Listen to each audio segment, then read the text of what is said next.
ఐలమ్మ చనిపోయినటువంటి దినాన్ని జరపాలని చెప్పని ప్రభుత్వమే అధికారికంగా నిర్ణయించింది అని అంటే ఏంటి అసలు ఆయనకు ఉన్నటువంటి చరిత్ర ఏంటి? ఎందుకని ఆమెను ఇంత పెద్దగా తెలంగాణ రాష్ట్ర ప్రజలందరూ కూడా గుర్తించుకోవాలి, ఆమె చనిపోయిన దినాన్ని జరుపుకోవాలని చెప్పని ఎందుకని నిర్ణయించినట్టు?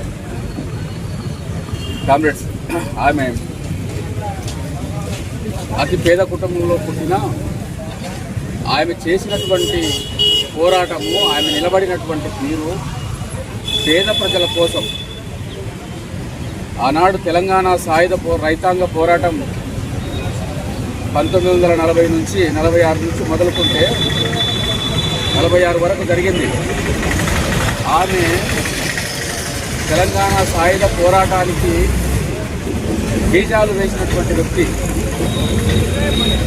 అప్పుడే ఆంధ్ర మహాసభ కమ్యూనిస్టులంతా కూడా మొత్తం దేశవ్యాప్తంగా పెద్ద ఎత్తున అనేక చోట్ల పోరాటాలు జరుగుతున్నాయి.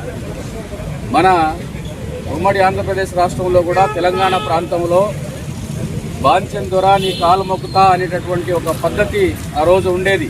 రెడ్లకు దొరలకు సాగిలబడిపోయి ఎక్కడ ఎవరు కనపడినా కూడా వాళ్లకు కాలు మొక్కుతాం అనేటటువంటి పద్ధతిలో ఉన్నతమైనటువంటి కులాల వాళ్లకు కింది కులాలన్నీ కూడా సాగిలబడి పనిచేసేటటువంటి రోజులు.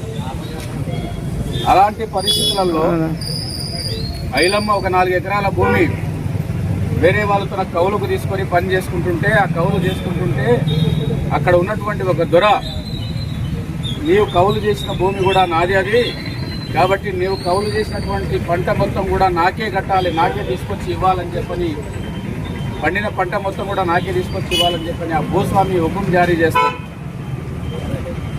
ఆమె నేను చేసిన కష్టం నీకెందుకు ఇవ్వాలి, నేను కష్టపడి పండించుకుంటున్నా కదా, నేను కౌలుకు తీసుకున్నా కదా, అది నీదెట్లయితుంది అని చెప్పని ఆమె తిరుగుబాటు చేసింది.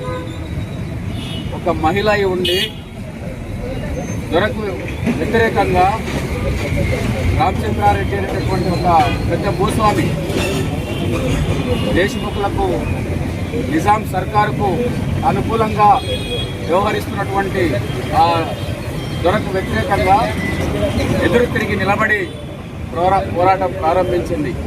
అలాంటి సందర్భంలోనే ఆంధ్ర మహాసభ అనేటటువంటి ఒక కమ్యూనిస్టులంతా కూడా వచ్చి గ్రామాలలో మీటింగ్లు పెట్టి వీళ్ళకి అండగా నిలబడుతుంటే ఆ సంఘంలో ఈమె సభ్యురాలుగా చేరింది.